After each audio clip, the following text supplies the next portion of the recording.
ये जो कह रहे हैं हमारी जमीनें लूट लेंगे, हमारी जमीनों पर कब्जा कर लेंगे। अब मैं एक चीज पूछना चाह रही हूं अजय जी, हाँ नहीं आप तो यही कहेंगे, आप उस नैरेटिव को पुश कर रहे हैं, लेकिन मैं आपसे पूछ रही हूं अजय जी, ये जमीनों को कोई सरकार हड़पने की योजना नहीं बना रही है। ये जो मनमाने तरीके से कहीं पर भी गमछा रख दो, सुनिए मनमाने तरीके से कहीं पर भी गमछा रख दो और कहो ये हमारी हो गई, इस पर तो लगाम लगानी पड़ेगी सर, ऐसे नहीं हो सकता। और मैंने जैसा कहा आचार्य जी खड़े हैं, वो भी कहीं जाकर गमछा रखकर नहीं कह सकते ये मंदिर की है। अजय जी इस पर बोलिए जरा, क्या मजाक बना रखा। ठीक है मजाक।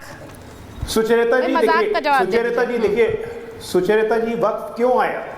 पहली बात, वक्फ कोई धार्मिक चीज नहीं है, क्योंकि अगर वक्फ धार्मिक होता तो सऊदी अरब में भी होता, पाकिस्तान में भी होता, बांग्लादेश में होता, लीबिया में होता, क्यों नहीं है? सही बात नहीं है वहां पे, क्योंकि ये कोई धार्मिक मसला है ही नहीं। ये मुसलमान माफियों की एक सोची समझी साजिश है, जिसके वक्त की सारी जमीन को एक कब्जा करके उससे कमर्शियल एक्टिविटी करते हैं। आज सऊदी ओवैसी 3000 करोड़ से ऊपर की वक्त की जमीन पे अपना कब्जा रखे हुए हैं, लेकिन देंगे नहीं, इसलिए उनको वक्त चाहिए।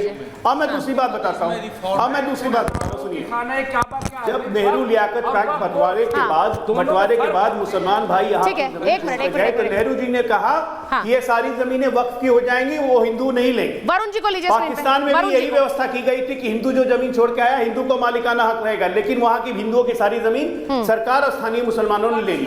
हिंदुस्तान में ये नहीं हुआ, मुसलमानों की जमीन जो बेच पाए बेच दिया, बाकी बची हुई वक्फ बना के उसके नाम पे कर दी गई।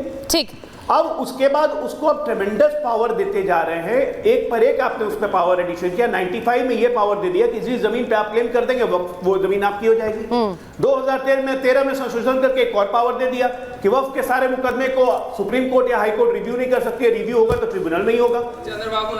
4 लाख एकड़ से ज्यादा जमीन डिस्प्यूटेड है, 65,972 मामले ट्रिब्यूनल में लंबित हैं, मुसलमानों का हित हो रहा है। वरुण जी ताजिया सिन्हा का एग्जाम्पल दे रहा हूं, लखनऊ में रहने वाली, उसके शौहर का इंतकाल हो गया, उसकी जमीन वक्फ ने ले ली, उसके बच्चों को भी अधिकार नहीं दे रहे।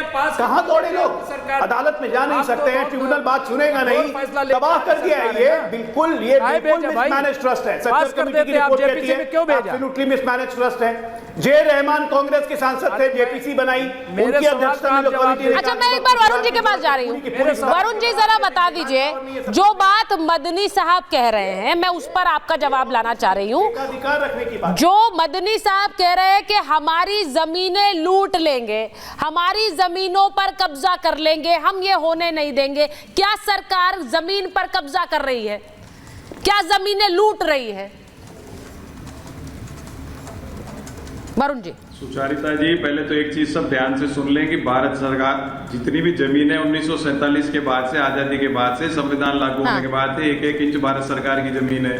आप सब किराएदार हो, लीज होल्डर हो, आप ये सोचो कि भाई हम ये जमीन नहीं देंगे, रेलवे कहते हैं हम नहीं देंगे, जमीन कोई भी अधिग्रहण कर सकती है भारत सरकार, वो गवर्नमेंट के यूज के लिए, डिफेंस के लिए, ऐसे लॉबी हमारे यहाँ बनाएगा, इसलिए ये बात गलत है। दूसरी, अब ये मदनी साहब ने क्या कहा मैं उसमें नहीं जाता, लेकिन अराजकता या आक्रोश की कोई बात करता है तो वो गलत है, क्योंकि वो तो एक इनकलाब की बात हो गई, चुनी हुई लोकतांत्रिक व्यवस्था के खिलाफ। वो किसी भी तरह से सहनीय नहीं है, उसको सह नहीं सकते हम किसी भी हालत में। लेकिन जब आप पुरानी बातें करोगे 47 से पहले की, तो मैं कह रहा हूँ जागीरें जिनके हाथ में थी, जिनकी जागीरें अलॉटेड थी, क्यों नहीं उन जागीरदारों को वापस जमीन दे दी जाए? मैं तो खुद चाह रहा हूँ कि सीलिंग एक्ट आया, कितनों की जमीन, हमारी जमीनें भी चली गई सबकी, तो वापस कर दीजिए। जब अगर पुरानी बात ही करनी है आजादी से पहले की, संविधान लागू होने से पहले की, तो जागीरदारों को वापस जमीन लौटाइए। अगर वो लौटा दोगे तो आप फिर सारी परिसंपत्तियों का अपने आप पता लग जाएगा। दूसरी बात, ये बार मैंने आपको कहा, एक बीजेपी की एक माइंडसेट है, ये इनके जो पूंजीवादी सोच है, इसलिए लोगों को डरेगी जमीनें लूट लेगी, उससे आप बाहर आने की आवश्यकता है। दूसरा, ये एंटी पंडा, एंटी ब्राह्मण, एंटी पुजारी है भारतीय जनता पार्टी। मैंने आपको शुरुआत में भी उदाहरण दिया, क्यों नहीं आप करते हो?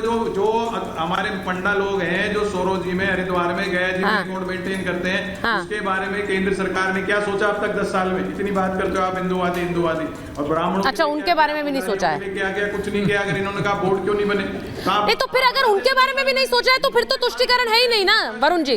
फिर अगर पंडों के बारे में भी नहीं सोचा, पंडितों के बारे में भी नहीं सोचा है, यहाँ काजियों के बारे में भी नहीं सोचा है, तो फिर तो तुष्टिकरण है ही नहीं। फिर तो बड़ी समान अप्रोच है भाई, फिर क्यों आपत्ति हो रही है आपको? आप तो यही कह रहे हैं ना कि कोई सोचा नहीं है। सुचारिता जी ये सरकार ही नहीं है। अरे ये सरकार ही नहीं है कुछ करने वाली। अच्छा अवधेश जी, अरे पुरोहित जी मुझे बताइए एक बात। अवधेश जी मैं आपसे पूछ रही हूँ, जिस तरह से जो बात वरुण जी कह रहे हैं, सीधी बात है कि हर चीज में जो अगर सरकार, क्या ये एक माइंडसेट हो गया है कि ये सरकार कोई भी फैसला लेगी तो वो उसे मुसलमान विरोधी बता दो, दिखा दो?